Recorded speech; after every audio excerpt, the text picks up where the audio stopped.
ready?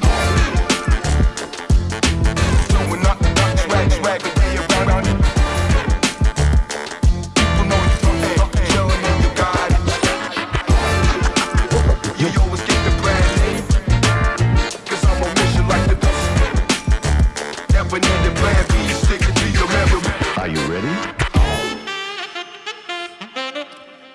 If my head's bobbing and weaving, it means we're on for a good time. It is the show that you want to see on Monday nights. It is the crew you want to see on Monday nights. It is Around the UFL, and the season is on the horizon as we of course are having the official dates of many things that are really, truly kicking this bad boy off down in Arlington, Texas for training camp and such, and the season across the country kicking your way very soon. We have lots to talk about. We got a power rankings once again to come up here really quick. There's even more as we have another special guest this week on the show. One of the top premier players in this league, Travis Feeney, we will have coming up later, but stick around for that. In the meantime, though, ladies and gentlemen, got to get through the panel this week, and a little bit smaller, but that's okay. Still got heavy hitters as always. And going to go clockwise on the right side. It is the ref. Good sir, how you doing? I'm going to be talking to you about getting an episode in of the UFL podcast soon. Otherwise, what's new in your neighborhood? It's embarrassing. That's new in your neighborhood. You know, it wouldn't be me if I wasn't on mute. And, you know, what I was actually saying is feels pretty good to get that intro sorted at least halfway through the intro. So I hope you all enjoyed our pretty faces. I could hear Zach typing. I'm like, I wonder if it's something about the show. And I think I saw you do like one of these. And then I looked at the preview and I said, I think I know what he's talking about here. I think I know what I'm talking about. The other thing I'm thinking about, Zach, somebody posted this. They posted this to me the other day, and it is true. It is so true. Think of how smug I'm about to be. Just a little over a month away from the Roughnecks starting their season of destiny. Not 1, not 2, not 3, 4, 5, 6, 7, 8, 9, 10, 11. 12, baby. We're counting 12 big old wins in our belt and a big old championship with some swangers holding it up. Whew, I'm feeling good. I'm feeling damn good. Holding it up. Well, we're going to see what everyone else in the PFN community, or PFN, I would say staff, feels that is where you're ranked. And I don't think it's going to be too great from early exit polls, if I'm being honest. But we'll find out really soon. Right below you, we got the man, one of the man of the hour, and the man with the cat in the background or somewhere in that room. It is Ducky. How you doing? I see Appa I'm doing down good. There. Yeah. I'm getting excited. Coaches are there. Players are there next. I'm excited. I'm ready for it. Yes, indeed. We got plenty more besides just coaches being there too. We'll talk a little bit, hopefully, about some stuff they're doing as well to help as we push the mission of the UFL's coaching initiatives too. And we'll bring that up. I think James, of course, I have to lead in. Mr. Larson, the insider of all insiders, I say, in the UFL scene. Good to see a busy week for you. I mean, it's only going to keep getting that way, of course, but we're starting to get a lot of stuff going. And I think you made a lot of headlines this week with a discussion we're going to have at some point on today's show. Yeah, it's been obviously a busy month, and kind of every week it feels like the news starts to ramp up more and more as we head into training camp. Now coaches are reporting. I'm excited to see the news that's going to be coming out of Arlington over the next month. It's going to be a really intense training camp. Like, the talent in all of these rosters, like, we thought last year was bad. Like, this year it's going to be even harder to make some cuts. Like, I'm looking at these rosters, and I'm like, how in the world are they going to cut certain players at these positions? Because all of them are so damn good. So it's going to be fun. I'm excited. And yeah, staying up to track with all PFN news, pfnewsroom.com. Absolutely. Always stay tuned. pfnewsroom.com is your number one place for all things UFL and more spring football stuff along the way as well. Got some great guests going on. Got some great columnists, great write-ups by James and company. Anything, everything PFN, you want to be there or on the Discord, link in the description as always. So let's kick this thing off. I usually am kind of all over the place when I get these introduced, but today, because it's the first edition of this for 2025, we got to start this off. Power rankings, people. It's the first one. PFN's power rankings. You people wait for this every single week during the season and when we early start the season. So let's kick this thing off as the staff light put mode. It in. Oh, yes, light mode indeed. I mean, Gotta it's the see, only right? way to use it. I'm out of here. Get better eyes, Ducky. Get better eyes. That's all I got to say. Just You're flashbang blinding like me. all the people watching. Speaking of blind, this power rankings, you know, there's Click on a it and problem zoom in with if you this. don't mind, so our viewers can get a little bit nicer look. There we go. I don't know how this is possible because I put them first in my power ranking, and so that No means way. that everybody I'm have. Yeah. I'm shocked. How could I guess? I mean, honestly, Memphis, I thought Memphis has the a first one- place. I thought the one Houston Wow. first place vote was Panther Shadow. So I guess it ended up being you, Ref. That's surprising. I like how there's 3 teams with first place votes: the Stallions, the Memphis, and Houston. Stallions are first, and then the other 2 teams with first place votes are second and last. That is a good. How did that happen? Oh my I God. smell some bias I'll within tell you. certain staff members, but Somebody, whoever made this. Yeah, I think there's Obviously. a mistake here. So all right. Well, enough of the enough of the bias, Zach. I feel like you and I are a little bit more sane when it comes to our power rankings takes heading into preseason. I have a lot to say. I think you can't really argue against Birmingham being number 1. They're the defending champions. They got Alex Magoo back. Look at the NFL talent they've brought in this offseason. It's like, I don't know how Zach Potter does it, but it feels like every offseason he outdoes himself and gets better and better talent. And like, when you look at some of the teams that Birmingham has had over the last couple of years, and they've been tremendous, but none of them stack up to the roster they have right now.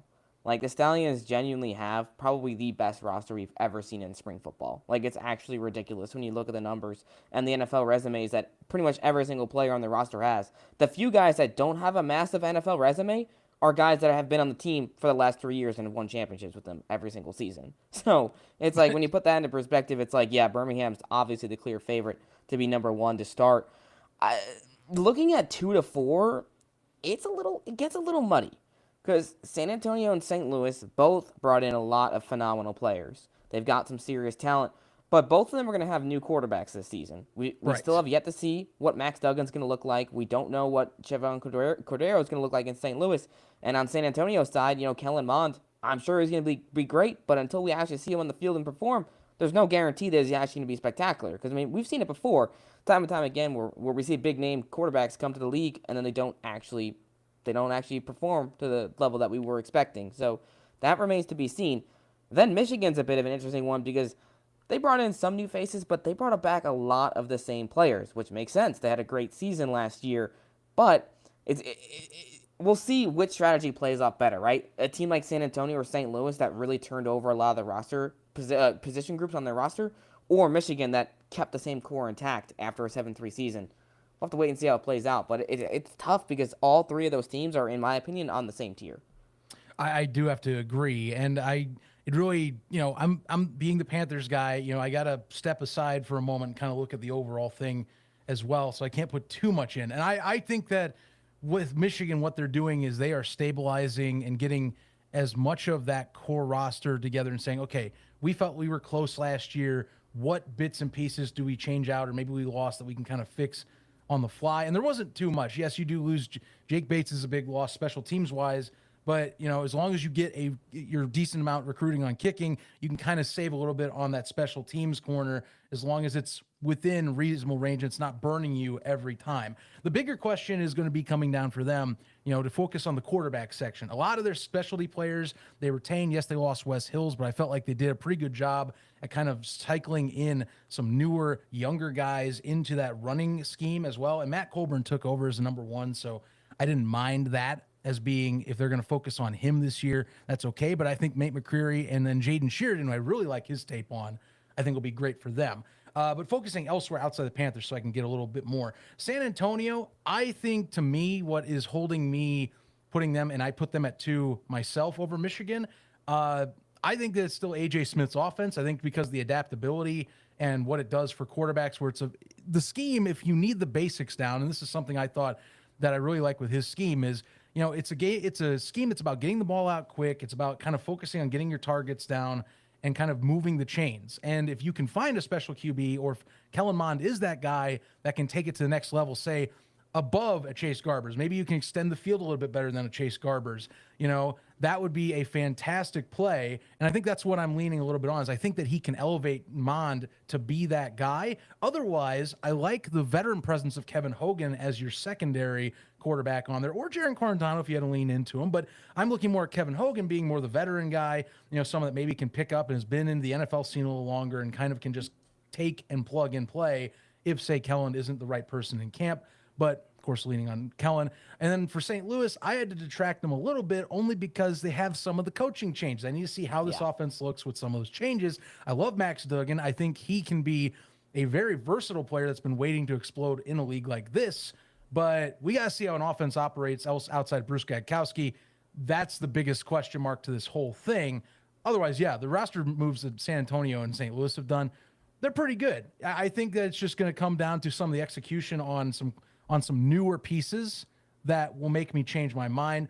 But the Brahmas, to me, I think it's an easier transition because AJ Smith makes it easy for quarterbacks to kind of, I feel, get comfortable running kind of more of a college-esque offense right out the gate. I think you nailed it on the head, Zach, because you look at St. Louis' situation where they have two young quarterbacks, and you're going to have a brand new offensive coordinator. And obviously, Phil was on the team last year as the wide receivers coach, but Duggan and Cordero have zero chemistry or camaraderie with him because they haven't worked with him yet. And we have yet to see what Phil McGeogan looks like as an offensive coordinator. I'm sure he's got he's got a lot of great things on his resume, but we have yet to see how that plays out. Whereas in San Antonio, a guy like AJ Smith, we saw what he was able to do with Brandon Silvers as his quarterback. And hot take, I think Chase Garbers would have been a very mediocre quarterback last year if he wasn't with AJ Smith. Put him in any other, if you put Chase Garbers in Houston or Memphis, he would have been benched. Well, now I'm fascinated by that take because if we're going to play into that take, I think Brandon Silvers would be that poster child of the said take if we're looking back just a few years. Someone that I think under that system definitely was given excelling points. I'll let ref speak next here. But did not look the exact same outside of those performances when being put into kind of more that confined space of what is more a high motion offense, quick passes. You wait for that opportunity to blitz downfield if you need for a deep ball. So then add in a solid running game. That's kind of the AJ Smith style. So I just wanted to jump in on the Brandon Silvers slander because I did want to remind everyone that he did start 4-0 for the Houston Roughnecks not too long ago. Right. Now, when I just wanted to set two that wins aside. against the Orlando Guardians, coached by Terrell Buckley. I mean, well, a win's a win. You know what? Sign him up. Anyway, I'm gonna say this. I think the Brahmas sit at number 4 for me. I think the Panthers and the Battlehawks move above the Brahmas. Now, there's a couple things in my thinking. Now, you brought up Gradkowski leaving the Battlehawks as maybe that could negatively impact them. And I think quite the contrary. It could be something. It could be the change that they were looking for to get into the playoffs, let alone win get into that championship game, right? And if things go the way they could be a good championship game to be in, depending on where it lands, right? I don't know. I call it a hunch, call it a grudge, maybe. I don't know. I just don't think the Brahmas. I think after that loss that they took in the championship game, there's something that's going to mentally happen out there. They're going to get out on the field, and they're just going to realize we're not Houston, and that alone is just going to break the morale. Lovely. All of it. So that's my take. I don't know if I can necessarily agree with that take because San Antonio went out and did really change up a lot of the position groups, like ones that were really good last year. Like you look at their defensive line, which was the best defensive line in the UFL last year. They led the league in sacks. They've only got like 4 or 5 guys returning to that roster from a season ago.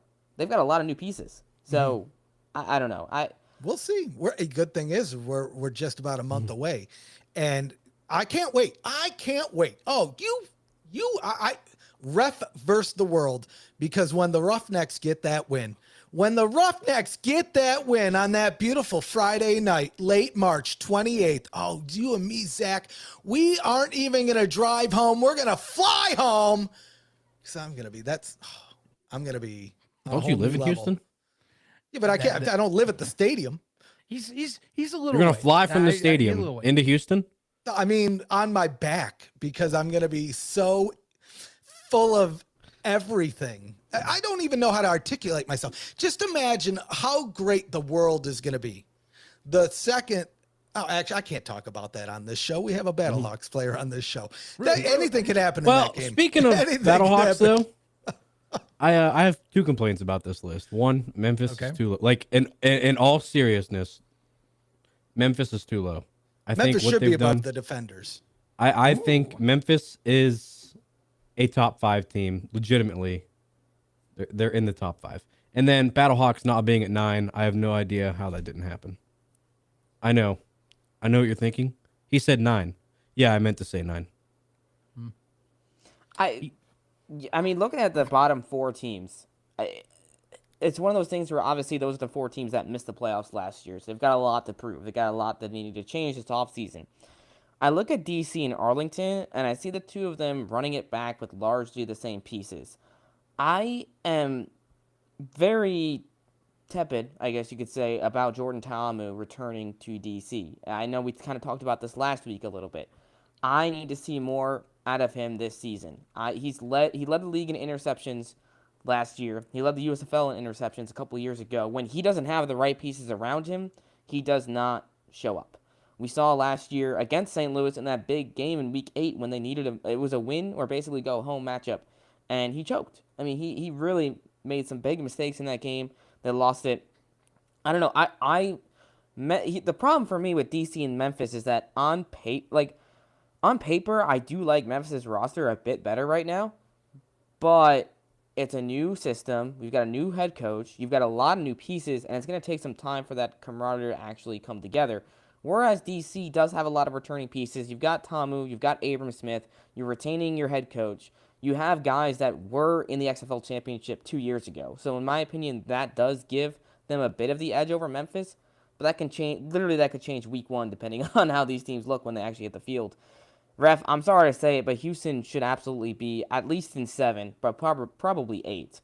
You look at the offseason moves that they made outside of Anthony Brown and a couple of the other guys that they picked up. I mean, look, do they have a talented offense? Yes. I mean, Justin Hall is phenomenal. Kiki Chisholm is a guy they'll be able to count on. But too many of the signings have been guys that just, I hate to say it, but they're a little bit washed up in the spring scene. I mean, you're signing guys that were, at best, rotational players on the Brahmas 2 years ago, because that's where GM Will Lewis was. You're bringing in guys like Darius Moragne or Christian Sokoli, who haven't been in the league for a couple of years. You're bringing in guys that were cut last year from other UFL teams or just didn't even make it in general to the dispersal draft.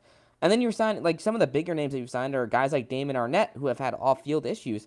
Will these guys actually be able to stay on the field this year? That remains to be seen. So I don't know. You compare Houston's moves to teams like San Antonio and Birmingham, and they just don't stack up at all. Don't call it a comeback. I'll tell you. I told you. It's going to be, when it happens, people are going to say, oh, they're going to repeat all the things you just said. And you know what we're going to say? Don't call it a comeback. We've been here for years. We're ready to go. 12-0. Rough them up. So good. And here's the thing. You brought up Anthony Brown. He's worth at least one rankings jump on this list to me. You can put whoever you want in 7 or in number 8, but I think Anthony Brown alone moves us out of 8 and into 7. But who's going to help him in the backfield when you're signing Morgan Ellison and Zaquandre White to replace Mark Thompson? Dude, that's all it takes. Don't call it a comeback. Just wait. 12-0 is going to be so much sweeter because nobody sees what's about to happen. Destiny is about to happen on the field. And Zach, you're going to be there for it. The first game of Destiny. And pending the last one too. I'll be honest with you. If they do host and beat St. Louis and Houston, that will be, I think, arguably the shock of the weekend for that first kickoff weekend. And look, I'll evaluate here off the cuff. Anthony Brown, I think, has a ton of potential. I think it does help their case to get, I think, more elevated than they have under any CJ Sam, you're Johnson very led right. team. So I think that is absolutely on the table. And they have several stars still from last year, or ones that they're bringing back into the fray, like say a Josh Peterson coming in on that offense. That does help. Here's the deal, though. I can't honestly elevate them above a at least minimum. If we're talking 7-8, Arlington alone, like, you can't tell me Luis Perez is going to be making this a worse off. Plus some of the signings they've brought back on that offense. It feels like to me the Renegades have at least attempted to beef up the defensive side of the ball that was kind of aching them at times last year in those situational losses. I need to see more proof. The Roughnecks to me are a team that I see a lot of the changing of the guard or kind of moving of pieces and trying to like get in new faces to bring in new talent and get away from some of the old ones that are maybe more like coaches friendly signings and being into trying to show a new version of this team. But they're going to have to prove it on the field. I don't fully buy in yet until I see it. They're one of the teams I say is it's a results-based business. I need to see some things on field before I can feel like a leaf's been turned over. Hold on, I want to pull up Freddie's comment. I need someone to ask Ref why he ranked DC ahead of Memphis on his ballot. I don't think I did I? There's no way I put DC ahead of Memphis. Did I? Well, Wait, He's got access to it, Ref. Yeah, so it's true. Freddie does have access to that. Can we update this graphic? Wait, are we not doing it? Is it not anonymous? It is. Well, it's anonymous, but You Freddie's can on the list. So Right, I know it's, but like, isn't it just like slot 1, slot 2, slot 3, slot 4? No, Or does it have name? Yeah, Name then I ranking? can see you all haven't your votes. noticed the name, Ducky? I don't do I the can see ranking. your votes. I know who you voted for. I'm not. Well, I don't know why I put DC Oh, ahead of them. yeah. I screwed up big time, I guess. I don't know. Ref, this is Well, why we next can't week. take your 12-0 stuff serious, man. Like, That just shows the only thing that Come on on. my mind is the only thing that matters. 12-0. It It's just all goes I to know. show. 12-0. Oh, wow. You know, look, Ref, if this was the 2020 Roughnecks, I'd be all on board. Like, yeah, I mean, hey, I think they could go 12-0, but they don't have PJ Walker anymore. Yes, you have Anthony Brown, but you also have CJ Johnson as your head coach. And when you have CJ Johnson as your head coach, you're not making the playoffs. There's just absolutely no way. There's no shot. This guy's calling super challenges on, like, extra points when the game is, like we saw some of the worst mismanagement I've ever seen in spring football from CJ Johnson. And while you have him on as your head coach, there's no way they're going to get by Birmingham or Michigan or probably Memphis, for that matter. Ken Wisenhut's a better coach, and he didn't even do well in the NFL his last several years, and I still have more confidence in him. But to your point, Zach, with Arlington, I think they're an interesting one because the 0-6 start last year easily could have been 3-3 if it wasn't for like 4 or 5 plays that just didn't go their way. I think Arlington has a solid roster, but at the same time, I'm a little confused by some of their moves. They're bringing in wide receivers such as Davion Clayton, who hasn't played pro football. He hasn't played college football. He was like a Vegas Vipers camp guy. He was a track star, so I mean he has that going for him. But he hasn't played football since he was in high school, which is back in like 2016. You're signing a guy like Todd Simmons. He's an arena guy. Obviously, he's played some really good football there, but it's not like he's a standout name that's really going to elevate this offense. The backfield, you lose Davion Smith and you bring in Kalen Ballage. He was all right with the Brahmas, but he wasn't anything to write home about. It's just like you see some of these other teams bringing in such big names that like really pop off the charts. And all I'm saying, I feel like they've either re-signed some of the key pieces, but the guys that they brought in, are they really elevating this roster? I do love the latest move today, signing Chris Odom, who unfortunately, Ref, for your sake, you lost him from the Roughnecks. Me but up. That'll Yeah. help their defense out. But, I mean, Chris Odom's not going to bring them to the championship, I'll tell you that much. So, we'll see. Not to mention the handful of Arlington signings that, like, have been solid. Half of these guys are guys that, like, have been in trouble off the field. So, again, will that be an issue come this season? Can these guys actually stay on the field and not cause issues in the locker room or with the team or things like that? That remains to be seen. Yeah, maybe. I mean, I'm not going to put that one as much into account. I do think it's a little bit more. I feel it's a little bit more contained environment these guys have than say the NFL. Oh, is for one thing sure. that helps a ton. But I don't want to speak anything beyond that as a character discussion. But I do put that, Odom is someone that I almost feel was a necessity when he became available on the market. With Vic Beasley not being a presence at this time, and they kind of needed to find some more, I think, more outside pass rush to once again kind of boost up that front line. They really could have used him, and I'm glad that they were able to pick him up, at least to help out. But, I think a lot of Arlington, really, to me, I like the people they brought back for the most part. I get your point that maybe a few unnecessary signings, perhaps, that didn't need to be addressed is one of the core things. But, to me, for Arlington, a lot of my stuff that dictates how I view them, I keep bringing it up. It comes down to coaching decisions as well. Like, I know that we slam on CJ a lot, but like, I have not been impressed with Bob Stoops as a coach in this scene really since the 2020 season. And that's, it's been a minute, like, yes, they did win a championship, but I don't know. I felt that was more of they got a late spark, got the right guy in at the right time that powered things to the end. I didn't feel like the coaching per se was really on the outside in 2023 season, the main catalyst that got them over that hump. And I think last year it showed that as well, with more, I think, even harder grit competition with the best of the best, that they just kind of got out-coached and outclassed at the worst possible times, not only in coaching decisions, but also I think mechanics and what they were being taught or focusing in on, and the little things that make good football teams work. And I think it's what really hurt them the most. Can they adjust with that? Can they get that in line now they have a lot of the same pieces back? To be determined, but it is what plagued them last year. It's the main reason why they were down in the basement with the Memphis and the Houstons of the world, is they just couldn't get out of their own way. Yeah, I do completely agree with you on that point, where they're 0-6 because they did not execute. It wasn't necessarily a lack of talent, so we'll see what happens. But Arlington, it's just, to me, they didn't really upgrade much. Will that be enough to get them by? We'll see. But you look at St. Louis and you look at San Antonio's rosters and how they stack up against Arlington. They need Luis Perez needs to have another MVP caliber season in order for them to have a shot at making the playoffs. Yeah. By the way, real quick, for those that have done super chats, thank you guys. You don't have to do anything, so that is like really awesome that we got people that are super fans doing that stuff right now. The chat's popping off great at this time. Should have Travis coming in pretty soon now that I think about it. But while we're waiting for him, I mean, kind of some I don't know, any other quick thoughts that we might want to get out on this. I think we could maybe see if we have one thing to discuss about James's piece at the end if we have time. But I mean, anything else coming up? I mean, training camp is right around the corner next week. Coaches, Zach, real quick, you brought up the super chats. Where? Because I don't see them on my side. Where do you see? Can we read right them at our off? YouTube. It's on the YouTube. Oh, yeah.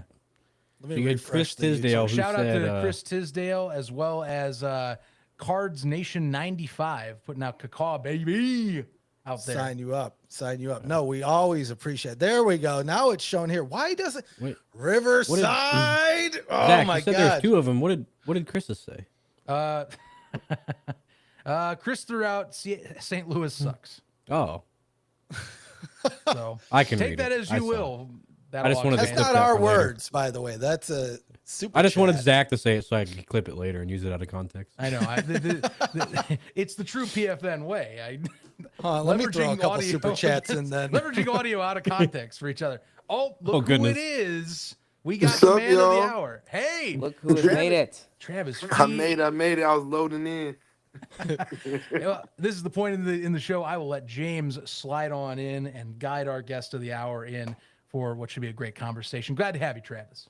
All right, Travis. thanks for having me. Thanks so much for joining us today. How you doing, man?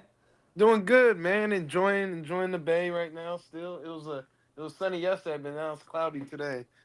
Right on. I know it's a busy season for you, getting ready for UFL training camp coming up. We won't keep you too long. I know you got a lot of stuff to do over there as you prepare to travel to Arlington. But man, excited to have you back for another season. Not a lot of people know this about you, but I mean, you've been in the spring scene since the beginning. You've played in the Alliance of American Football. You've been in the CFL. You've been in the USFL, the XFL, now the UFL. You have been across the board, and you've played a lot of football in your career in the spring scene. I'd love to hear, what went into your decision to come back for another season here in the UFL. Man, the big thing is just I love ball, man. I still feel like I got a good amount in the tank. That's still there, and I still got that urge to play. If I didn't have that, I've been done a long time ago. But I'm still just have the urge to play, and I want to win a dang championship. you know, and we got a chance in St. Louis again, supposedly. So, you know, we need to get there. No, I mean absolutely. And for you, you're returning to St. Louis for a third season now, and given your experience in this scene and your experience with the team in general, do you kind of see yourself as like one of the veteran leaders now heading into this third season with St. Louis and a pivotal season for the franchise as you guys look to get to a championship after kind of missing out on it last year? Yeah, man. I mean, definitely. You know, like you said, it's my third year here. I definitely, you know, I think the other guys see myself as one. I don't really, you know, I just kind of just try to lead by example or whatever, you know, however they want me to be. Um, but yeah, man. I mean, it sucked last year. We were right there, and we just kind of just laid a dud, man. We kind of we had an opportunity, we didn't capitalize. You know, the other team did. Sad to say, you know, but you know, so this year we just gotta, you know, back to the drawing board, look at what we messed up on, and just fix it this year. Yeah, I'd love to get a couple of your thoughts on that playoff game. You know, obviously it was an awesome atmosphere there in St. Louis. A lot of fans showed out. You had a pretty cool moment where you got to go out on the field beforehand, kind of hype the crowd up. You know, it was a really you don't really see that much in spring football. Yeah, Could you talk a little bit about that moment and what that meant to you? yeah, man. Quick thing. I was they just asked me because everybody else said no. Because I already did it, man. I already had did it. What I think I did it twice or once before already. I was like, man, dude, I don't even know what I'm gonna do now. But nah, it was pretty cool. It was a pretty cool experience because what I think it's 25 years or 27 years that St. Louis hasn't had a playoff team. So I mean, it was pretty cool to be out there right in the middle of it, get the crowd hyped up, you know, see all the fans going crazy. You know, our Battlehawk fans were nuts. But man, it was just sad how it ended, you know. But the atmosphere is amazing. The atmosphere in St. Louis is just like no other. I mean, it reminds me of like going back to Washington playing at the Huskies. Not as loud as the Huskies, but you know, you get that atmosphere of like how the fans are. The fans Mhm. truly love their players, you know, and you truly get to engage with them as a player. Like that's one of my things. I always engage with the crowd. I mean, if you know me, I've jumped in the stands and all that stuff. I've done all the craziness. Absolutely. I mean, we see you saying "hell yeah" on television. We see you getting Oh loud with the God. crowd. Hey, So they didn't like that one. really, So the funny thing, I asked him, I was like, man, can I say like a hell yeah? Because I'm like WWF. I'm like, hey, man, I'm gonna say hell yeah. They're like, nah, you can say like heck yeah. I was like, yeah, nah, I'm gonna just say it. Forget it. What they gonna do? What they gonna do? Fine me? I'm like, they're not gonna fine me for this. This is gonna be great. well, Travis, I mean, we all enjoyed the hell yeah. I thought it was a pretty cool moment, and obviously the crowd loved it. They got into it, so good vibes all around. I'm gonna pass the microphone over to Zach. I know he's got a couple questions for you, Zach. The floor is Yeah. yours. Well, now I got to follow up here. Who's your favorite? Who's your favorite professional wrestler, man? I got to know this. You're talking WWF, WWE. I need to know now. Man, dude, I'm gonna say I got a top three, man. All right, I want to hear it. I want to hear this. Let's do it. It's gotta be 316s up in there, man. 316s definitely gotta be in there. I gotta have the Rock in there. Man, that third one's hard, man. I'm gonna say my third one, man. Y'all gonna be like, really? I'm gonna shock everybody. I'm gonna say the Big Show, man. Just because Ah, the Big Show. I thought the Big Show was great. I thought the Big Show was hilarious, man. He just be with the super big old kick and the choke slam. My uncles used to choke slam me all the time. So, Well, he knows how to move as a big guy too. I mean, this is the thing. If you watch some of him in like WCW, he's jumping off the top rope. He's doing all right, sorts when he of had the things, long man. hair and everything. Yeah. Yeah. Yeah. Like he shouldn't be doing some of these things. He's too big for it, but here he is. He's out there doing it. Sign him up. Yeah, no, good pick. Yeah, man. I would have said Triple H, but Triple H and them got me suspended from school in elementary. So, dude, I was going around doing the suckers, the X, man. Oh man. Got sent home. They're like, I was like, oh man. All right, I think the lesson we're learning so far is that Travis just doesn't listen. He's gonna do what he wants to do. Damn. Can I get a hell yeah, Travis? Hell yeah. Oh man. Triple H better see this. I'm gonna make it Right. make it so. we got some bills to pay. Damn right. Travis, Travis, look, I think you're looking for, if we're talking St. Louis. So just to retouch again, this is kind of feels like, if we're going to WWE, the redemption arc. Okay, you have that chance at getting to that top match, going, and you just lose in kind of that setup match to get to the final place for the ring.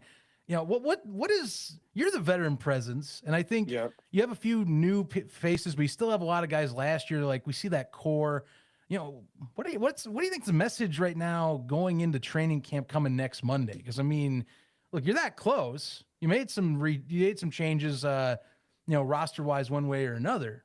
But I mean, you're right there. What are you telling people right now that, like, even the new faces coming in, about your guys?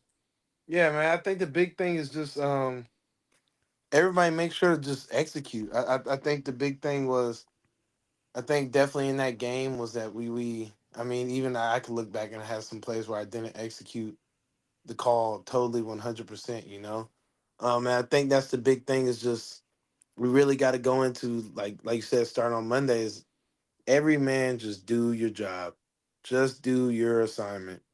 Don't try to reach and make extra plays. Just do your assignment, because when you reach and you go out of the play call, that's when the mess ups come. That's when the big runs come, or the missed tackles, or the missed coverage. Like, just do your assignment. I think that's the big thing we go into camp, is just everybody is on the same page. Everyone's you get 11 you get 11 one-on-ones, 11 one of those you execute.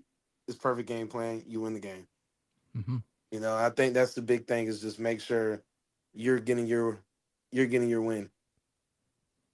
So yeah, that's the big thing. And just, we got a bunch of new faces, and just bring them along. And who's gonna help out and who's gonna grow. It's a short camp, and we gotta see who's gonna make this short roster. Yeah, I love to jump in off of that, Travis, where obviously you have some new faces. You got some core guys coming back. I mean, the secondary, you're bringing back Ontario Cole and Cameron Kelly, some of those guys. Up front, Pino Tomapenu returning. You're back. Kobe Smith's back. Willie Harvey's back. Mike Rose is back. Some big faces there. But most importantly, I feel like the defensive staff coming back is pretty big for you guys. With Donnie Abraham and his staff, you working with Leroy Glover and Chris Claiborne, the linebackers coach. Can you speak a little bit about what your experience has been like with those guys the last couple of seasons there in St. Louis, and just how excited you are to work with them this upcoming year, and also just how important it is to have that chemistry built with them already? Yeah, man. I think it's good, because this, like you said, it's my third year, and it's like the first year is like getting to know Glove, learning everything. Glove getting to know me, getting to know all the other players too. You know what I'm saying? But as far as it goes with me, it's just like getting to know him and knowing how he wants to play, knowing his verbiage, how he wants to do things. And then second year is like, okay, cool. And it's like this year it's like, okay, we're really good. Like, we understand. I understand everything, and all the other players understand them that are coming back. And now it's just getting those new guys on the same page. But now, with having so many guys that have been there multiple years now on the same page as him, has been great. And then Clay, shoot, I mean, like, the experience between those two alone on the defense, and then you got Ice, you got the Ice Man, and then you got everybody else on the staff. I mean, the years and the knowledge that they have, the Pro Bowls, the top players that they've been at their positions, it's just nuts. It's great information you have. They're super smart players, super smart coaches, and it's cool to see. And then it's also cool to see that you get to, like, you can go back and watch some film on them and be like, hey man, coach, what was you doing here? Or mess with them, or then they show you something like, yeah, well, what about this? Okay, and you're like, yeah, okay, this is why you're a beast. Okay, cool. Yeah, I feel like that's one of the awesome things about the UFL is like the quality of the coaches and the staff that they have in this league. Like, these are all legit professionals, and these are guys that even you as a veteran, I'm sure there's still ways that you want to grow and still want to continue to get better at in the game of football. What might be some of the goals that you have this season here as you enter your third year with the Battlehawks?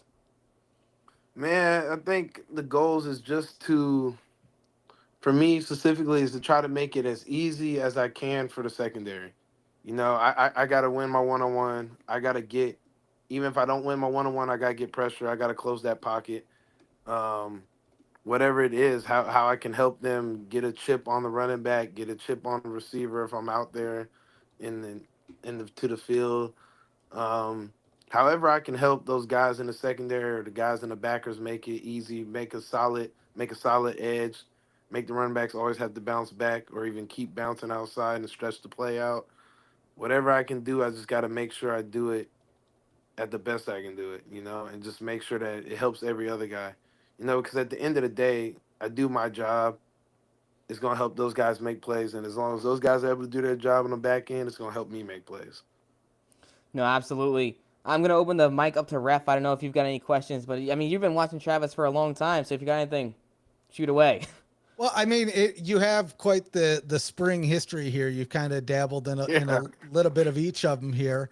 But I'm curious, one of the things that we've seen, or at least we've had a lot of people join this show, and it always seems that there's some good travel stories, especially with the fact that, you're flying in and out of these cities and, Right. traveling with the people that you may have potentially just beat.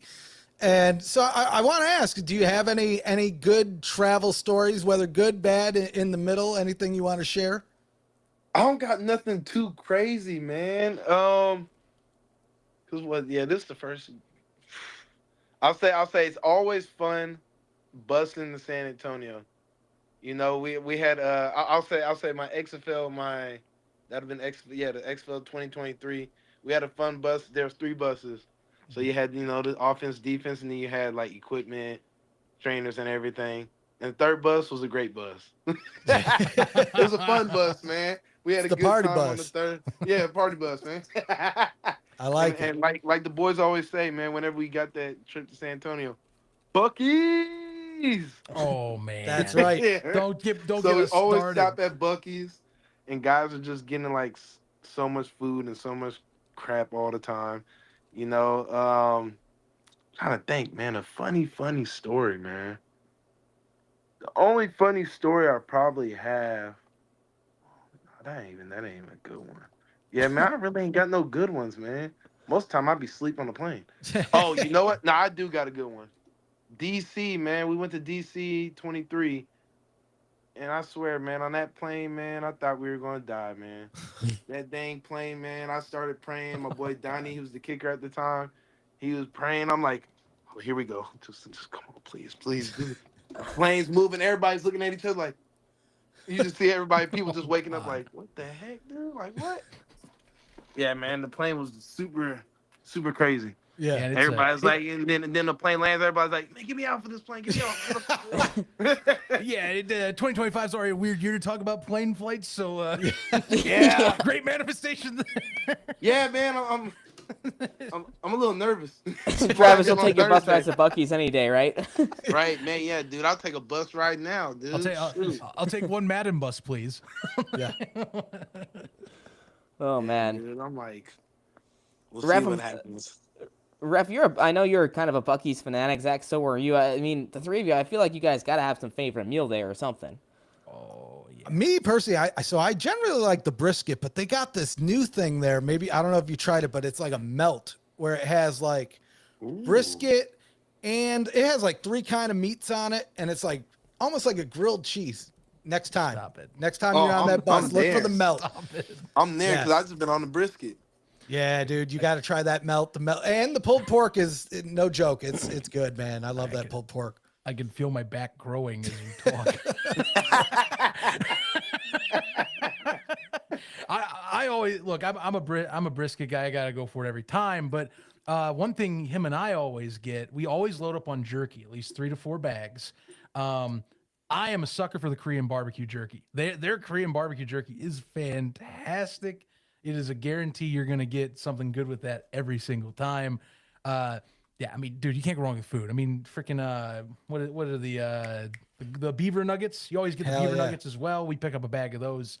Yeah, man, I got my list. I got my regular stuff, and it's funny. Out in Arizona, I don't have any except they're building one in Goodyear, so I'm waiting. Ooh, It's almost okay. time. It's almost time for those runs. Travis, I'm gonna bring it back to football. I like trash Yeah. talk a lot. I love trash talk. So, is there anybody in particular that you love to trash talk, or any team in particular that you like to trash talk, other than the Brahmas? Dude, I'll say, like, honestly, I'll say that my trash talk has, like, I've slowly like have got a little nicer. No, we can't have that. No. We need the beef.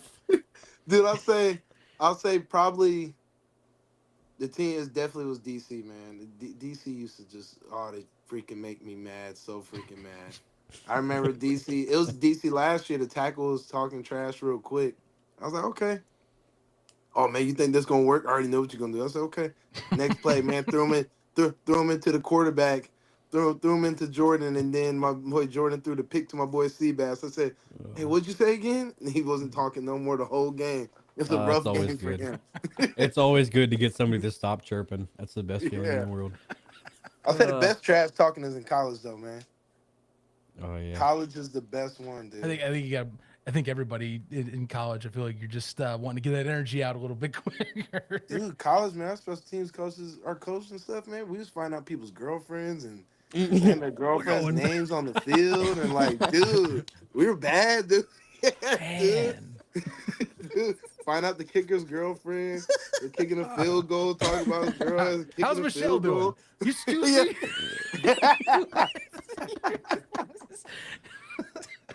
Oh, dude, man. stuff used to be vicious. But, you know, guys now, they be like, oh, you talking about my wife or you talking about my girl.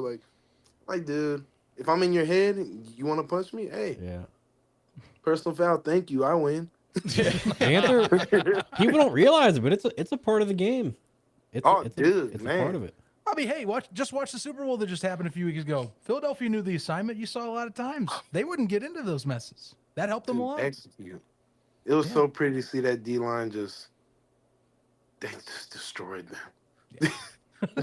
They didn't even do stunts. They were just beating them. We're just going to beat you mano a mano. Forget it.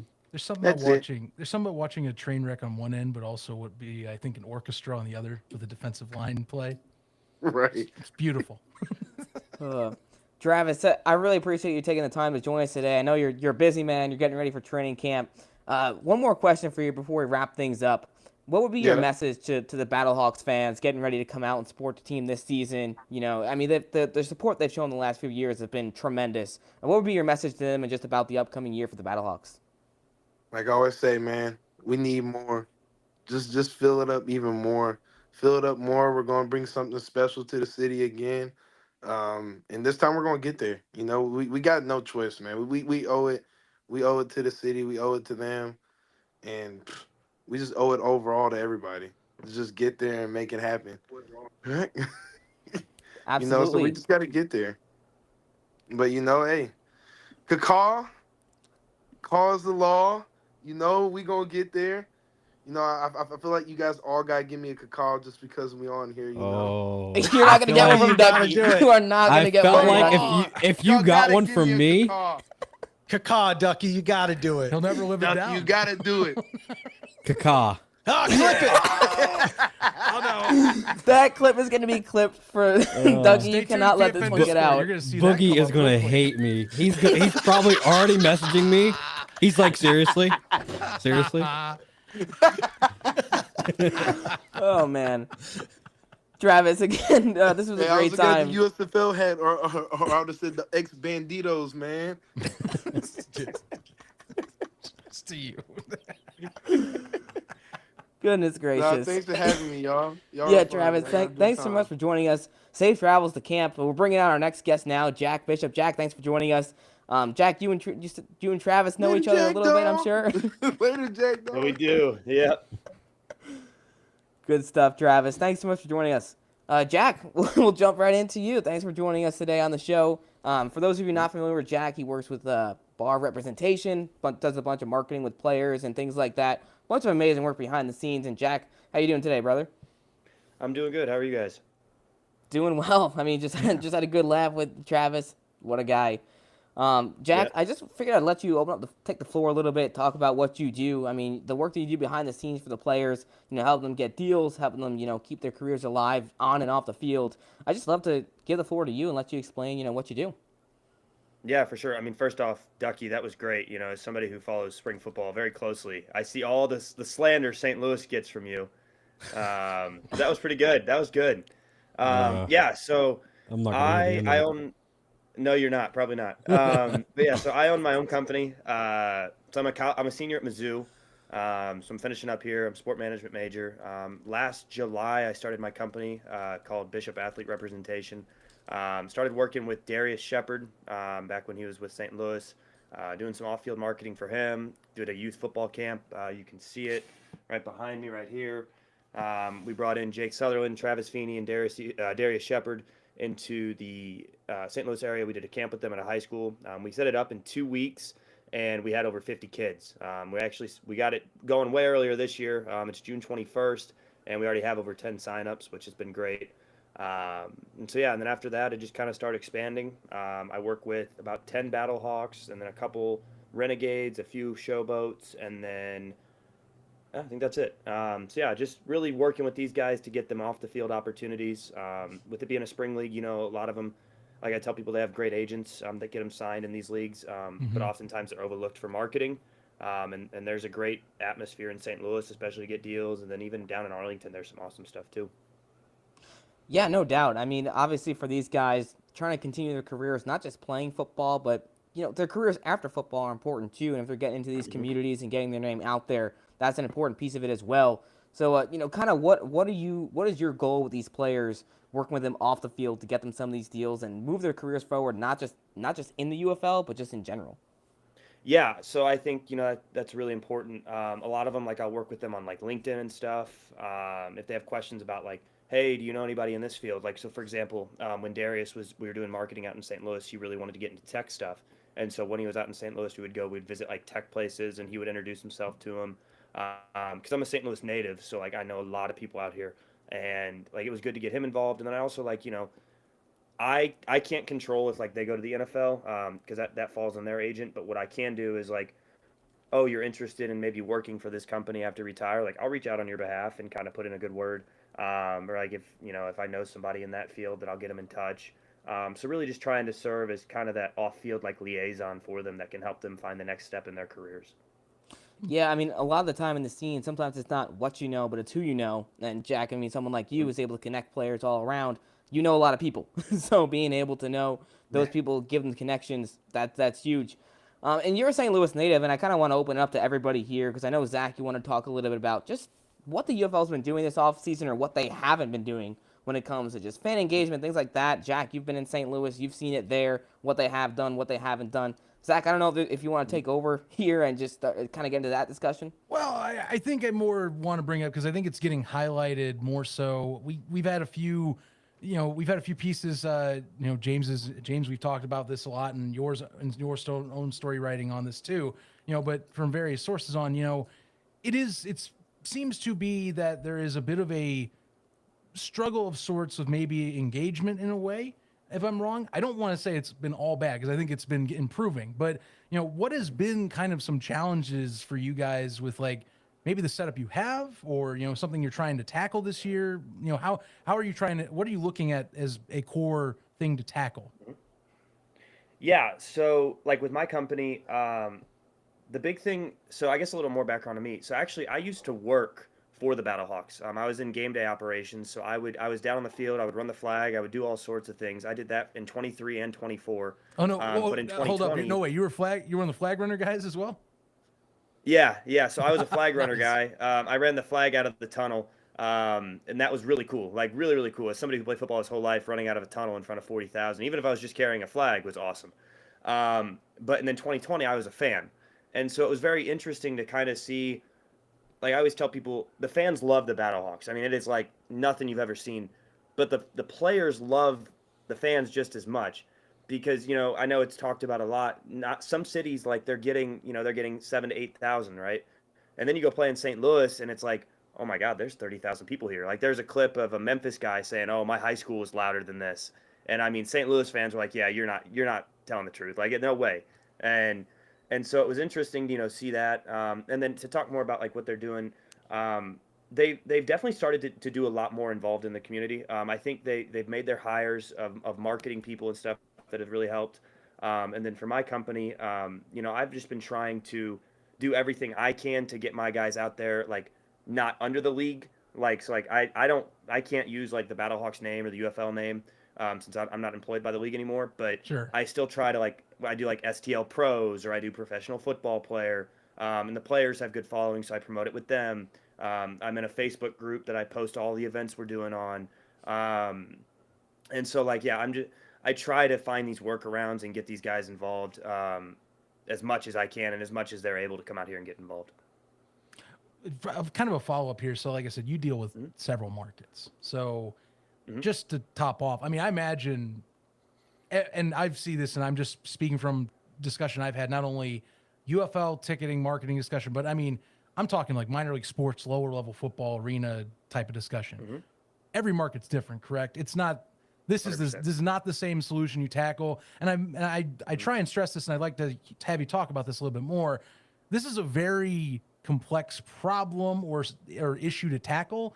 This is not a one solution fits all type of thing. And I think a lot of people seem to assume if it's just a one quick fix, we can get it. That's not the case. Every market's different. Am I wrong? Oh, no, you're 100% right. You know, St. Louis, everybody knows who the Battlehawks are in St. Louis. So if I approach a brand, I'm like, hey, I've got a guy who plays for the Battlehawks. You know, we could do these deals with him. Obviously, I can't use the name, but he's got 20,000 followers on Instagram. The fans know him. They've got fan support. They're like, oh, yeah, like that'd be great. Like, we'd love to do something. But then, like, if I reach out to a place in Memphis and I'm like, hey, he plays for the Showboats, you know, they're like, oh, yeah, like we know who they are, but, yeah, we're just not super interested because we don't know if there's a good ROI on that. Just to clarify, ROI, return on investment, in my understanding, is the term correct? Yep. Okay. Just for our audience. Yeah, for sure. Yeah, and so it's kind of one of those things where it's tricky. Like Arlington's kind of right in the middle. They're starting to learn more about it, and when I reach out, they're like, yeah, like we know who the Renegades are. I have Luis Perez, and so great. Luis is and I'm like, hey, you know, he's a quarterback. This is his story. So he's like, that's a little different. But like, it's still one of those things where it's just kind of starting to seep into it, where they're like, oh, like, you know, maybe this is viable. Cause you know, obviously you guys know spring football, a lot of times they'll get a bad rap for being lower level and this and that. But they're all, I mean, St. Louis is, it is like an NFL market. It's crazy how easy it is to just say Battlehawks and like, whoa, Battlehawks. Okay. Right. So yeah. No doubt about it. Yeah, you aren't kidding about St. Louis. That's one thing. I went to that first game in 2020 ever at home, and my dad to this day, funny enough, still says it's the best sports environment he's ever been to. Was that one main floor being open and sold out? Never seen a more one-sided crowd in his lifetime than in St. Louis for that kickoff of the 2020 season, and it's still the same. Like, you know, I've been to a few more since then. Great atmosphere, and you know, it's just different because I mean they. You know, situation-wise, I mean, it's a little different when your team kind of gets ripped away from you in the circumstances historically that it was. So I get it. But yeah otherwise, like Memphis, I mean, not to kind of spew off into almost like a discussion piece, but like Memphis, Birmingham, San Antonio, these are places that have at times hypothetically been looked at for like, say, NFL locations or have been burned by the NFL, but never actually had a place. St. Louis is different. It's easy when you already had a massive professional football audience ready to go. With a story that I think touches a sports-wide audience in how things were ripped away. Yeah, I think that 2020 game, you know, I was there. You could kind of feel this was a giant middle finger to Stan Kroenke and the Rams. And I think it's weird to say, but I think a lot of people were like, oh, like we're just going to this basically to say, you know, F you, Stan Kroenke, however you want to put that. And then it kind of blossomed into like, oh, wait a sec, this is kind of fun. Like, I'm enjoying this. And like, I mean, I was, like I said, you said you were at the game too. I mean, I was at the game, and I'm pretty sure that was the first ever kick return in the XFL. The fake to Joe Powell. Joe Powell's touchdown run. Fun story about that. I actually missed that live because I was at the merch stand, and I came back. I was like, "You've got to be freaking kidding me!" I saw it on the jumbotron. Me and my dad were like, "No!" But still, great moments. Like one of the best spring moments, period, for this style of football. 100%. That was the loudest I've ever heard any place. I mean, that I thought the world was gonna like set on fire because everybody was so excited. But it's such a good environment, and you know, for how the Rams were taken from us, and you know, a lifelong Rams fan. You know, I've got the Rams over there. Nice. I don't like them anymore, but how they were taken away, like it just kind of it left that burn, and then that was kind of our way of saying, all right, we are football fans, and we continue to prove that year in and year out.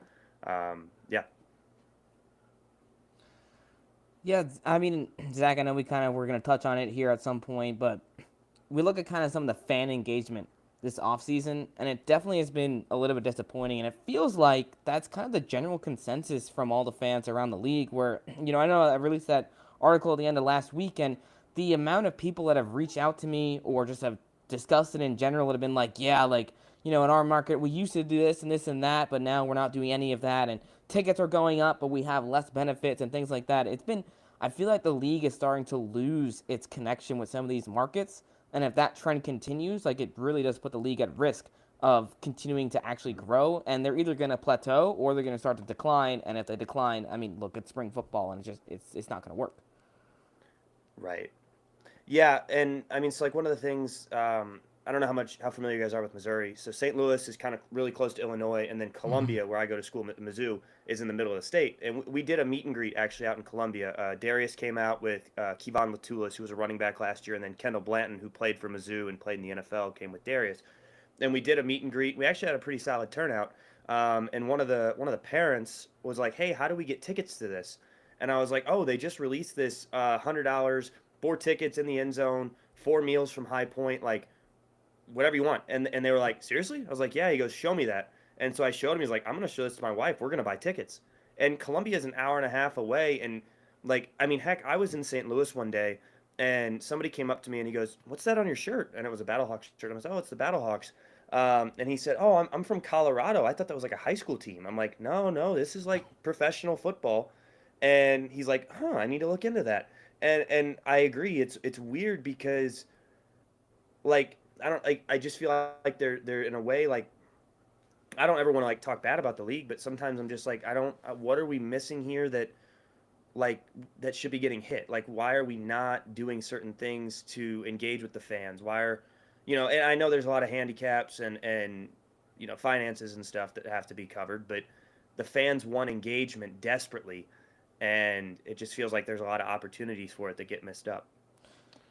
Ref, I feel like you'd have some insight on this one too, because like you being down there in Houston, where you had the XFL in 2020, you've had it the last couple of years, and then the UFL. You've been a Roughnecks fan since day one. Obviously, 12-0 and rough them up. It's been your mantra. But kind of what are your thoughts on some of this and what the leagues has been doing, what it hasn't been doing, and just some of these issues that we're seeing now, where ticket sales are declining, or they're not necessarily declining, but like they're not hitting the goals that they were supposed to be hitting. And we might be looking at emptier buildings this year, which, like, the whole point of this offseason was that we wouldn't have that issue again. Yeah, I think that's the unfortunate part, right? One of the things that worked really well with the XFL in 2020 was it seemed to be a really good coordinated effort about getting out to the communities. So beyond St. Louis, which, I mean, they probably didn't need to do it as much in St. Louis. There was almost like a built-in fan base from the day that it was announced that St. Louis was going to be a city. But I'll tell you from firsthand experience, it did wonders in Houston, right? So, like, for instance, the first fan engagement event, not a whole lot of people, but by the time they had that last one before the season kicked off, there's a good 100 people in there. Now, granted, once we started playing and we went, undefeated throughout that initial season, the crowds kept going to where maybe they may have died down along the way where, when I look back at, last year, right after the merger, I gave him a little bit of leniency and said, there's a little timeline, short runway to the season. I completely get it, but I fully expected to see the league kind of hit the ground running with the merger out of the way this year.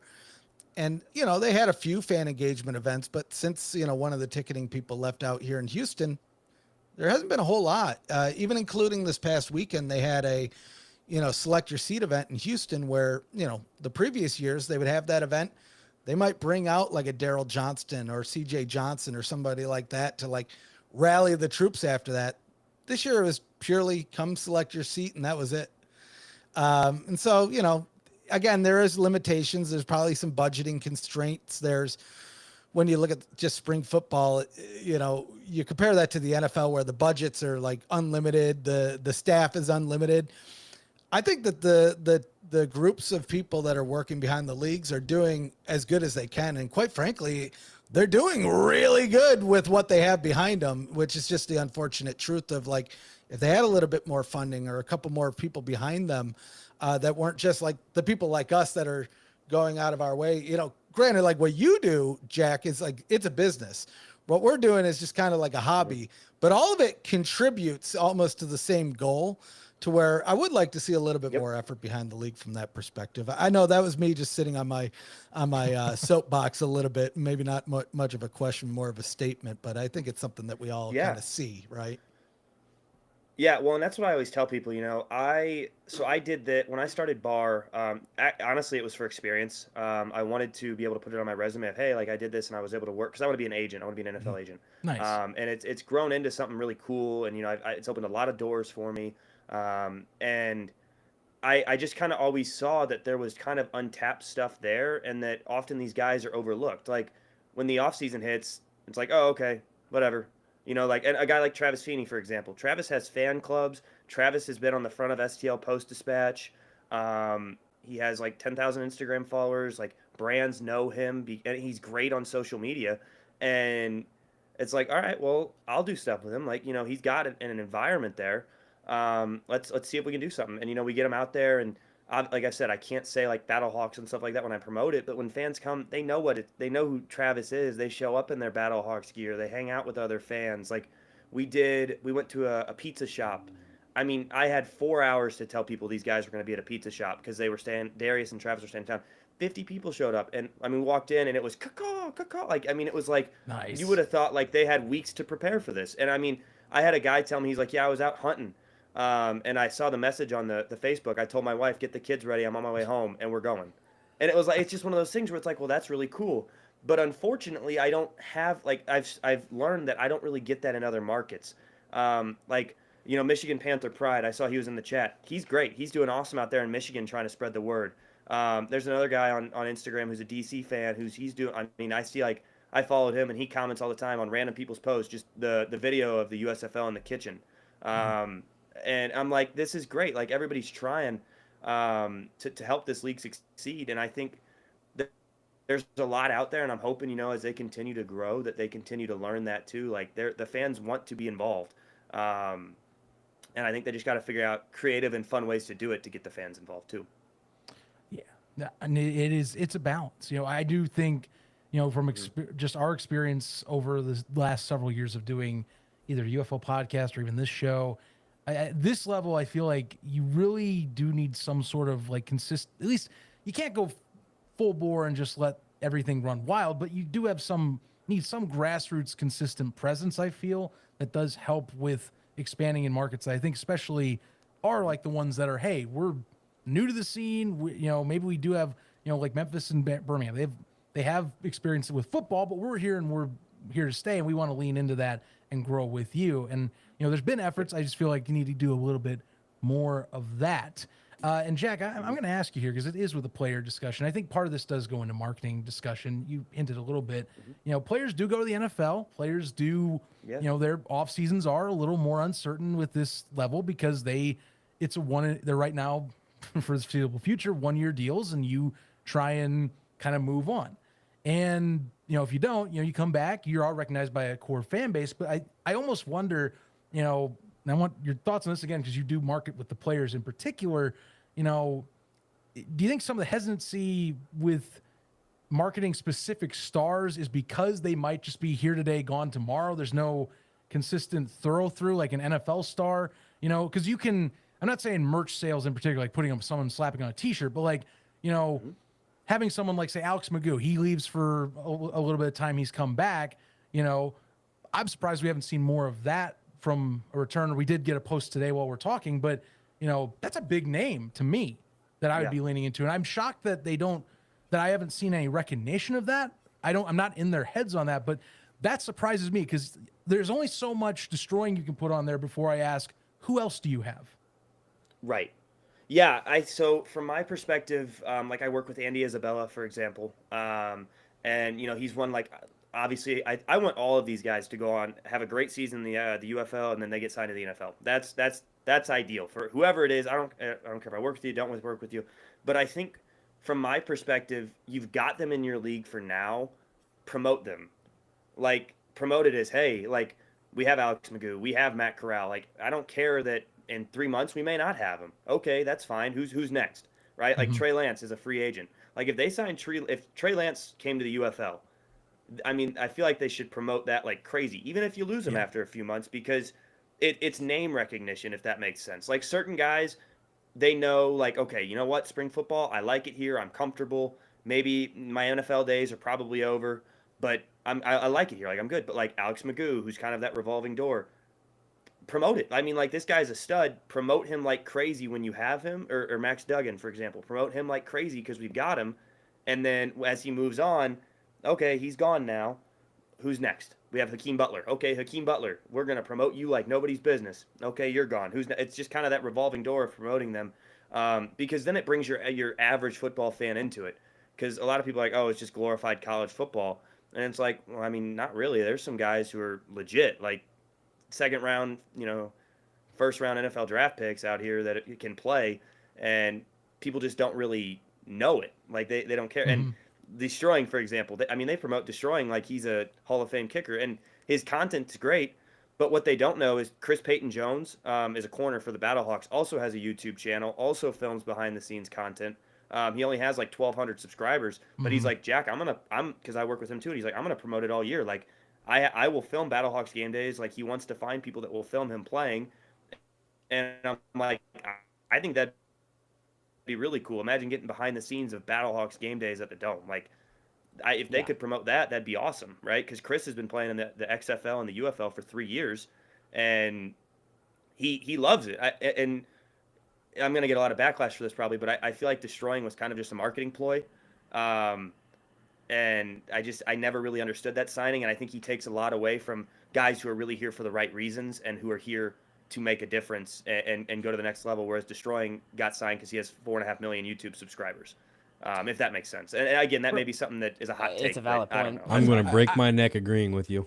It's been discussed, I think, at least on our Discord a lot. And again, I do agree. Like he's a guy that I think has a ton of kicking talent, and me and James have talked a lot where it's like, you saw kickoffs, he's fantastic, and I definitely think it's good to lean in. But I'm saying this from the angle when I talk about this subject, like, don't forget who else you have. Like, it's not that I don't think you should be promoting the biggest name on your roster, but there's some good talented players that you can really leverage. And I think, like, to me, I felt that the college angle is such an unexploited thing that keeps getting missed every single year. They do the highlight reels once in a while, but I'm like, guys, you can lean in. Like, and our chat brought this up as well. Same person who just said, leave Destroying alone between the goalposts. Kellen Mond's a big name in the college scene. He's been a guy that people followed around, and that's bigger. Max Dugan's got, I think, a little more coverage because Battlehawks and recent success being a runner-up in a championship for TCU. But these are big guys. Like, lean into these guys a little bit more. They have microphones. They got platforms too. Like, you're talking with these accounts. Where are these guys at? That's the thing. Like, it's not that I don't think you should be doing this with the one big player. Do it with several of these players. That's what I want so badly.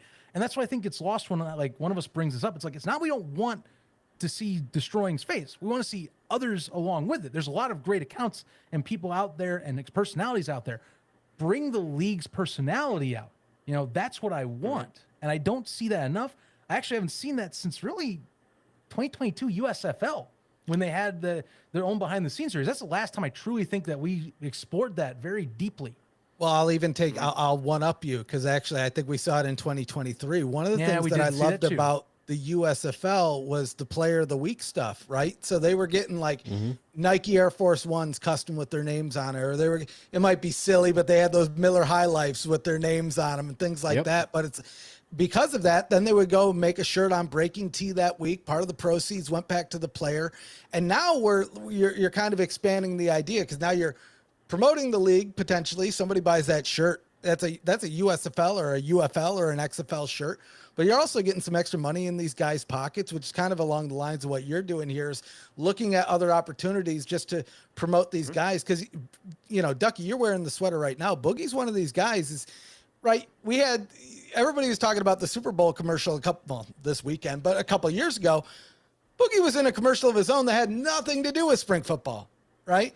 And so it's just another area of opportunity where these guys, there is a career beyond spring football, and I think it works in the league's benefit to help these guys find a career, whether it's in football, because I'd love to see these guys end up on the sidelines or in the booth or doing other things around spring football, but in reality they have a wide array of skills that you can promote these guys. Scooby's a great example of that. We saw him doing wrestling training, which I think he's perfect for the WWE, by the way. I they need to get him there. He's perfect. He's already got the character, right? So anyway, again, here's me on my soapbox again.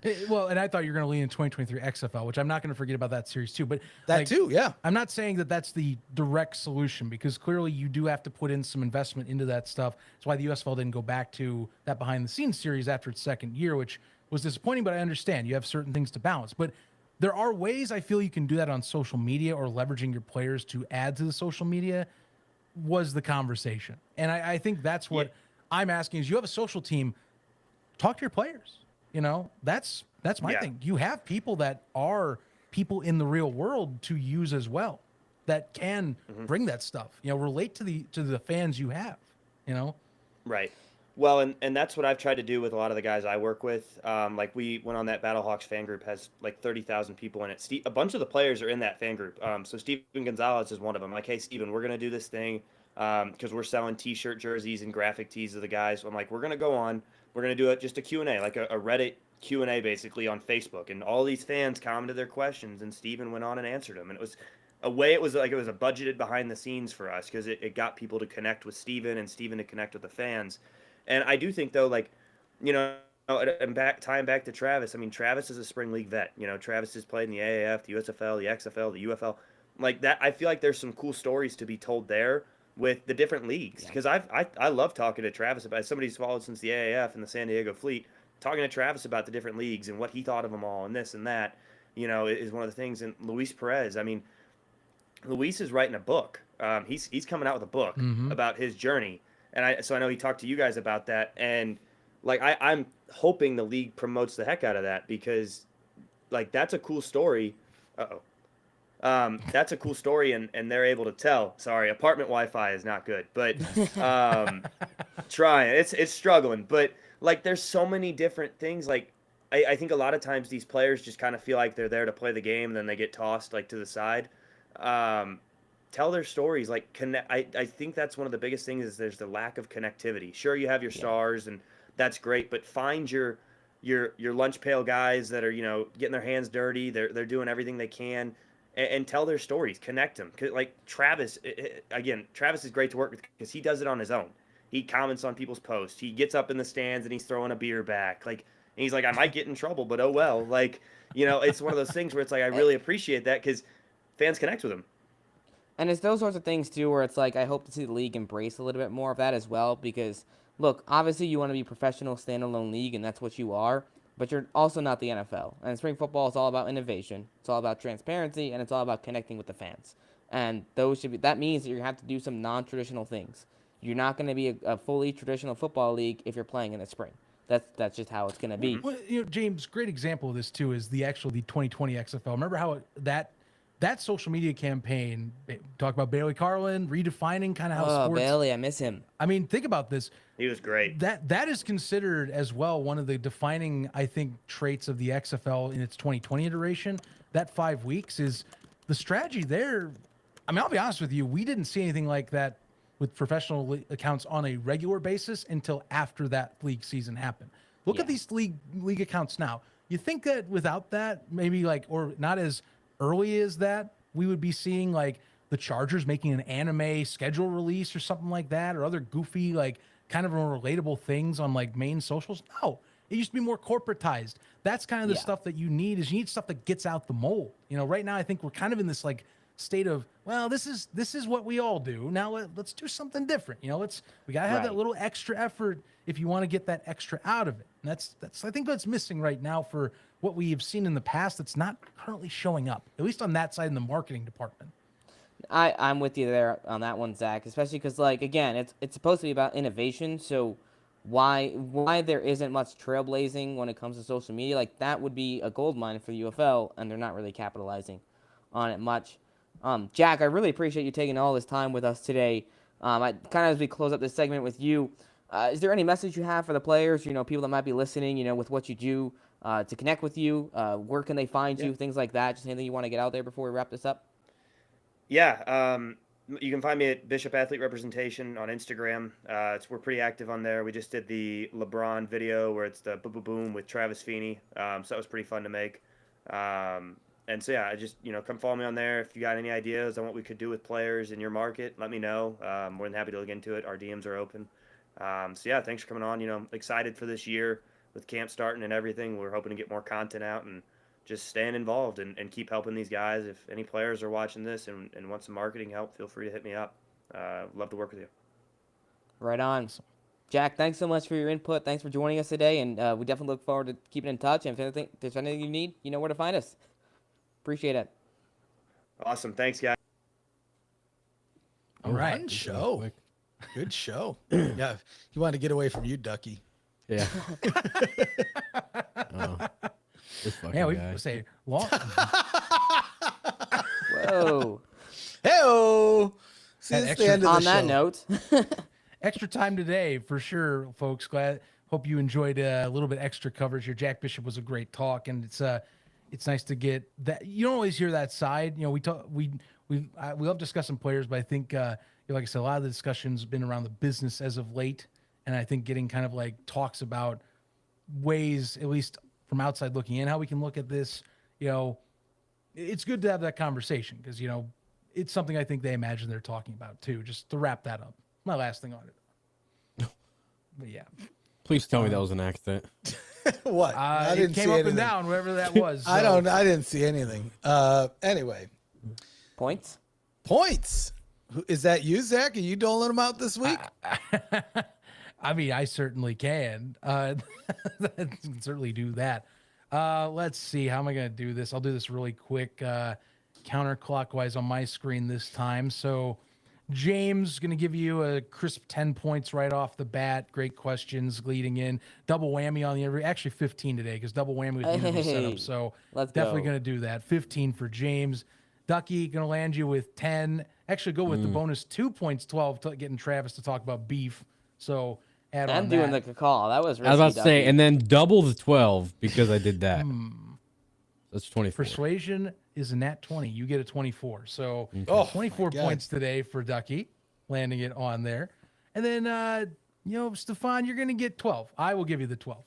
So 12-0.